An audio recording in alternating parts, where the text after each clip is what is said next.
What is the line between love and obsession? And what happens when this obsession meets heartbreak and betrayal? I hope you rot. These are the final and cruel words of Jessie Edens. Determined to take revenge from her estranged husband who left her for another woman, she crossed every boundary. Not only did she end the life of his lover, but she also took the lives of their children and herself, all in a twisted plot to snatch away every ounce of joy he had. But the question is, why? This is her tragic story. Love can be a powerful force, but can it lead to murder? Just like every other girl, Jessica once dreamed of keeping her family together, being a devoted full-time mom to her kids.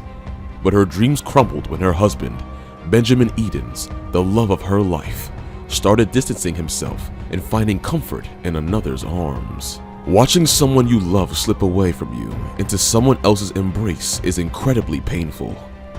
So, it's no wonder that heartbreak and a messy divorce shattered Jessica. It was as if she lost herself in the process. But it wasn't just about her, it was about Ben too.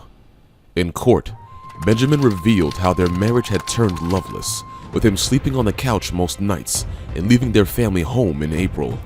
He wanted to move on and finally be happy. Didn't he deserve happiness as well? Jessica, however, refused to let go, even when it seemed hopeless. With each failed attempt, her resentment towards her estranged husband was growing. It was as if she couldn't accept reality anymore. As time passed, Jessica grew more desperate. She was still in denial. She began showing up at the apartment where Benjamin and his girlfriend Romney lived, harassing them. She even messaged Romney's friends, trying to reveal that her boyfriend was still married. When that didn't work, she started using her children as pawns in their bitter struggle. Many would agree that this was a selfish and terrible thing for a mother to do. Jessica's actions didn't sit right with her husband, so he took the legal route again.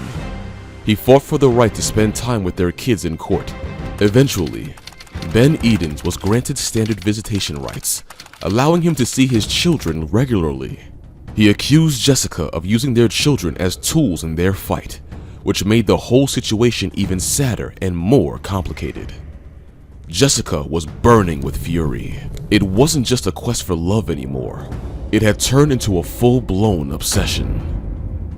Little did anyone know that this brewing resentment and obsession would unleash hell in the coming days. Everything seemed fine on the surface as Jessica visited her parents' home while they were away. She discreetly took a .40 caliber handgun from her parents, quietly preparing to carry out her plan. On July 13th, her plan began to unfold. At 11:14 a.m., she texted Ben saying, "You will have exactly what you want. No wife, no kids." Ben, concerned for the children, replied, "What do you mean, no kids? Are you planning to harm them? Or take them and run?" "Life will be better soon," Jessica responded. Ben instantly sensed the weight of the situation, knowing that something was terribly wrong. He asked for clarification, to which Jessica replied, "I guess I shouldn't expect anything from you. I have come to terms with the fact that I had never meant anything to you.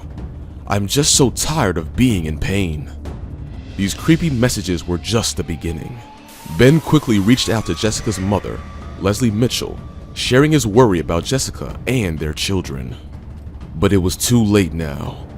Just 20 minutes after this conversation, Jessica calmly approached Romney in the Stone Plus main parking garage and fired a single fatal shot into her head.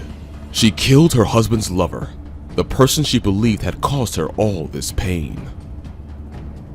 But this revenge plot was far from over. Jessica's heart was consumed by hatred. Her aim wasn't just to hurt her husband, she was out to destroy his soul. You won't have to worry much longer. You are about to have no stress, no worries. You are welcome. Enjoy your life, Ben, she texted just before her final strike. Pickens County Sheriff's Office deputies arrived at Greensville Pickens Speedway, where Jessica Edens' black Jeep Patriot was parked. The patrol car's dashboard camera was recording at 6:52 p.m. when an officer parked it facing the Jeep. "Is she in there?" You can hear an officer asking on the footage. Deputies swiftly surrounded the Jeep, considering it a suspect vehicle connected to the fatal shooting of 28-year-old Meredith Rami that had taken place earlier that evening. "Show us your hands," an officer called out, but there was no movement. Emergency medical services were quickly called, but Jessica was no more. But the most heart-wrenching part was yet to come. In her last chilling attempt to inflict guilt and grief upon her husband, Jessica had shot her own children dead. Their lifeless bodies lay in the backseat of her SUV, a harrowing testament to the depths of despair and evil that had consumed her, and the profound loss that her husband, Ben, would have to bear. The police uncovered a horrifying truth. Immediately after taking Rami's life, Jessica turned her weapon on her own children, her own flesh and blood, and ended their innocent lives. Her children, sitting in their mother's car, were completely oblivious to the darkness that had taken over the figure they had always looked up to. After ruthlessly taking her children's lives, Jessica turned the gun on herself, ending the nightmarish bloodbath.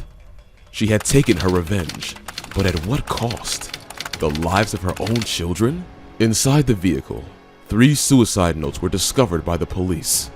In the heartbreaking notes, Jessica expressed her deep sorrow to her family. "For my parents and sister, I am so sorry for the pain I am causing all of you. I love you all so much. I know what I have done is selfish, but I cannot live with this pain any longer." Then she addressed her first husband, Nate, thanking him for their son, Hayden.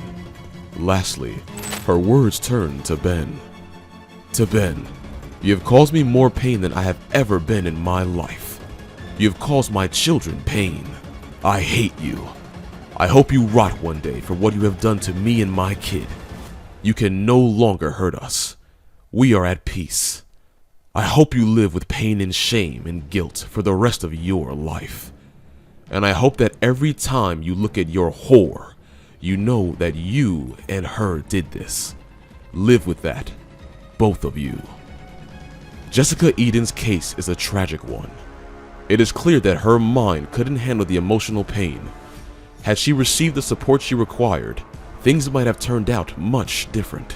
Sheriff Rick Clark, leading the investigation, expressed his struggle to comprehend the tragedy.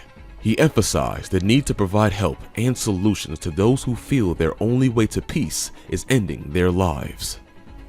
Do you agree? Share your thoughts in the comments, and I will see you in the next video.